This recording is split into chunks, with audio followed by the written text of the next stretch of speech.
আসলে বোঝায় যে আমাদের জুলাই বিপ্লবের যে অন্যতম স্টেক হোল্ডাররা আছে ওদের মধ্যে আসলে দ্বন্দ্ব তৈরি হচ্ছে এবং ওদের মধ্যে আসলে ঐক্য আর আগের মতো নেই। আমাদের জুলাই আন্দোলনে একটা গুরুত্বপূর্ণ ভূমিকা ছিল মাহফুজ আলমের, সেজন্য তিনি উপদেষ্টা হয়েছে। দর্শক মণ্ডলী, আজকে জনতার কণ্ঠে আমি আপনাদের সাথে আছি সাদমান রাকিন, নোয়াখালী বিজ্ঞান ও প্রযুক্তি বিশ্ববিদ্যালয় থেকে। সম্প্রতি আমরা দেখলাম জগন্নাথ বিশ্ববিদ্যালয়ে আমাদের প্রধান উপদেষ্টার বিশেষ সহকারী এবং উপদেষ্টা জনাব মাহফুজ আলমের উপর এক শিক্ষার্থী বোতল নিক্ষেপ করেছে। আজকে আমরা এই নবীপ্রবী শিক্ষার্থীদেরকে জানতে চাইবো এই বিষয়ে তাদের মতামত কি, তারা কি বলতে চায়, তাদের অভিমত কি।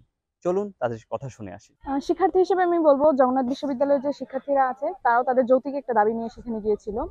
আর উনি যেহেতু ওখানে গিয়েছিলেন, মাহফুজ আলম ওখানে গিয়েছিলেন, উনিও হয়তো স্টুডেন্টদের সাথে কথা বলতে গিয়েছিলেন, কোনো একটা সমাধান দেওয়ার জন্য গিয়েছিলেন। তো আমার মনে হয় যে স্টুডেন্টরা এটা যেটা করেছে সেটা কোনো না কোনো দিক দিয়ে ভুল। কারণ আগে মানে তারা ওনাকে কথা বলার সুযোগ দিত, সে কি বলছে তার মতামত নিত, তার সাথে কথাবার্তা বলতো, বলার পরে যদি সমাধান না পাইতো সেক্ষেত্রে শিক্ষার্থীরা চাইলে আরো কিছু করতে পারতো, বাট সেটা না করে তারা আগে যেই ঘটনাটা ঘটিয়ে দিল।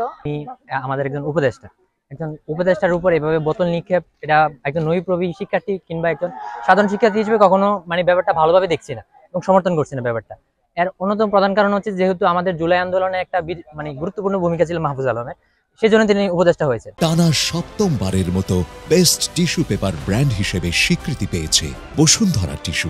এবং আমরা যদি দেখতে পাই বিগত দিনগুলোতে যেমন যমুনা অভিমুখী যে আন্দোলনগুলো, এই আন্দোলনগুলো আসলে দিনকে দিন ব্যাপারটা ব্রড সেন্সে দেখা যাচ্ছে এবং ব্যাপারটা আসলে দিন শেষে দেখা যাচ্ছে যে আমাদের দেশের জন্য বা হচ্ছে যে বহির্বিশ্বের কাছে একটা ব্যাপারটা রং মেসেজ দেয় যে উপদেষ্টার কার্যালয়ের সামনে, প্রধান উপদেষ্টার কার্যালয়ের সামনে বারবার এমন আন্দোলন।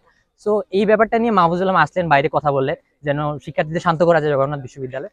তখন দেখা গেল যে এদের মধ্যে থেকে একদল হচ্ছে যে তার উপর বোতল নিক্ষেপ করলেন। আমি মনে করি আসলে সাধারণ শিক্ষার্থীদের একটা কাজ হতে পারে না, এই জগন্নাথ বিশ্ববিদ্যালয় শিক্ষার্থীদের মাঝেও হয়তো এমন কিছু এই দোসরদের বা ফেসিসদের পূর্ববর্তী ফেসিসদের হচ্ছে যে সমর্থন গোষ্ঠী থাকতে পারে, যারা হচ্ছে যে মাহফুজ আলম সহ তাদের এই উপদেষ্টা পরিষদ কিংবা হচ্ছে যে এই আমাদেরকে প্রশ্নবিদ্ধ করতে চায় এই সরকারকে কিংবা হচ্ছে যে ইয়াকে, তার এই উদ্দেশ্যে এই রং মোটিভ নিয়ে হচ্ছে তারা এইরকম কাজ করে থাকে বলে আমি মনে করি। নিঃসন্দেহে একটা ন্যাক্কারজনক ঘটনা আমরা দেখলাম যে উপদেষ্টা মাহফুজ আলমের মাথায় আসলে বোতল নিক্ষেপ করা হয়েছিল।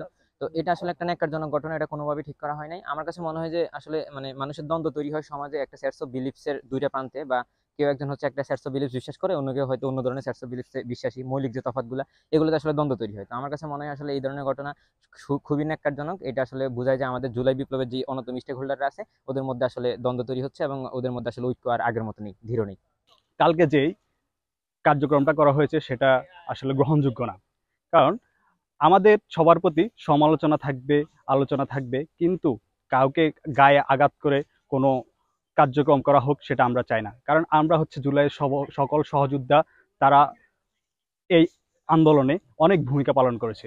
কিন্তু মাহফুজুর রহমানের উপর যে শারীরিকভাবে যে আঘাতটা করা হয়েছে সেটা কখনো গ্রহণযোগ্য বলে বিবেচিত হচ্ছে না।